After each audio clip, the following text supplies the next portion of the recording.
A bit puffed, I've already been walking for 20 minutes.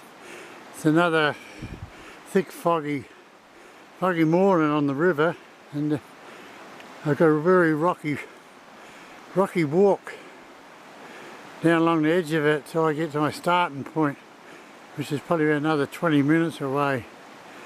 So I'll be sucking some air by the time I get down there, but let's hopefully hope it's worth it, because I'm in the upper reaches of this river, and some more fast to medium water to fish here. Another pretty rocky and slippery river. We'll see how we go. Right, I've reached the starting point. I'm not going down any further. I just hopped in the river here, and it's pretty slippery and slimy on these rocks on the bottom here. And as you can see along the river bank, that is exactly what the river bottom is like that I'm walking on as well. So I don't want to push myself too hard again. I'm still recovering from the last trip from the fast water the other day when it was a 3.5 hour trip. But what I'm going to do is work this fast water here, fast and medium sort of water here, some nice pockets along the opposite river bank and behind some of these boulders. And that's where I'll be working it. Then this next stretch ahead of me is just a nice medium flowing wide run.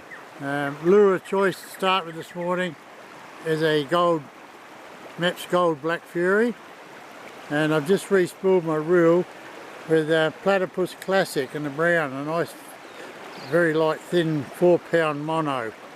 So another thing, if you're not sure when you've put line on your reel, a lot of times if you open the spool up and you see it just all starts peeling off, you know you've put it on the wrong way. What you can do, take your lure and everything off, and just let your line out, open your bail arm up, put your line into the fast water run, and let the line peel off your reel and run down there with it, and then retrieve it back up again. And that way you won't have the problem after. Well, I fished that whole length of the river, far down as you can see in that fog, and just down around past that big overhanging tree on the right, all the way up to here, without a single sign of a trout. Not a follow, nothing. Oh hell, I hope it improves. I've still got well over a kilometre of river ahead of me yet. Well, first trout of the day, and it's taken me to 8 minutes past 10 before I caught him.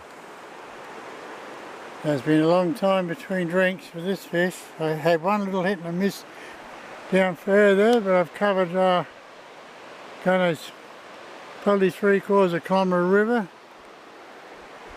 and saw one trout earlier, had a little hit on it from that little brown, and then I just cast straight ahead of me here and picked this fella up.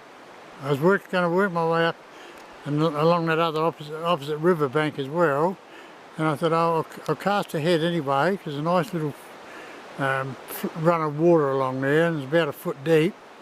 And yeah, first cast straight up there and bang, caught this little fella.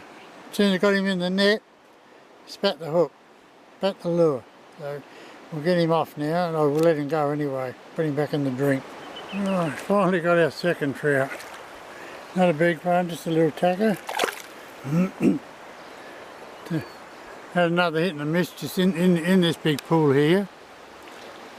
And then another cast directly up it and brought it back down, not really expecting one, and this little greedy fella took it. Very nice. I'll unhook him. He's just about unhooked anyway, he's just lipped. Right, finally got a decent fish, it's a rainbow. I don't know how well hooked. He's made a couple of leaps out the river. I don't want to push my luck too much. I think he's reasonably well hooked the way he's pulling.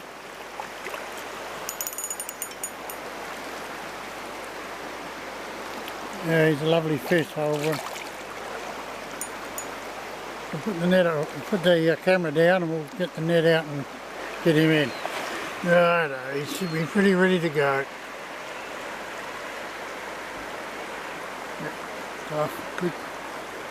Good girl. She's good, Nick. Right, well, another session's come to an end. Yes, 2 browns, 1 rainbow in about 3 hours of fishing in a river. But, yeah, only saw, had 2 hits in the end from a couple other little trout.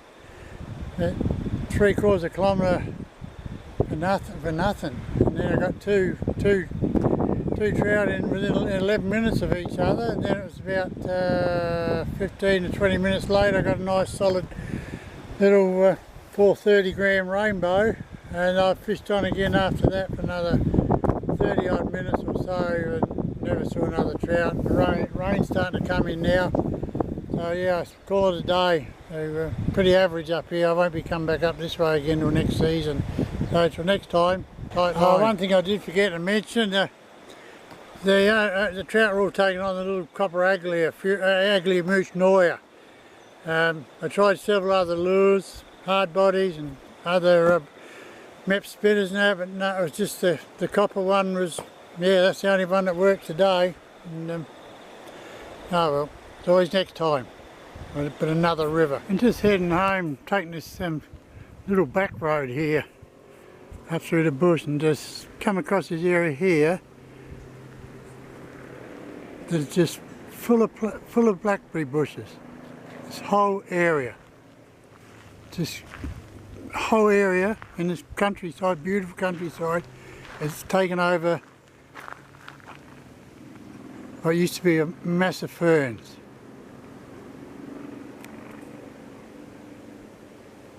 I mean, there's a tree fern in there. Look at it, getting overrun. It's just everything's getting taken over. Nothing's been done about blackberry bushes in the state. They jump up and down about ragwort and other weeds and stuff, but honestly, this stuff is just disgusting the way it's taken over the whole state. I mean, what chance has the wildlife got of getting through here and getting off the road? That's why there's so much roadkill. The poor bloody things have got nowhere to go when they're on the road. I mean, you and me wouldn't run and jump into that. It's bloody disgusting. It's time the governments and councils got off their asses and done something about it all. It's actually ruining the whole state. But they don't show you this in all their tourism photos, do they? And this is just a small part of what's happening across the state. And half these hardwood plantations are no help either. Nothing's ever done and cleaned up in them either.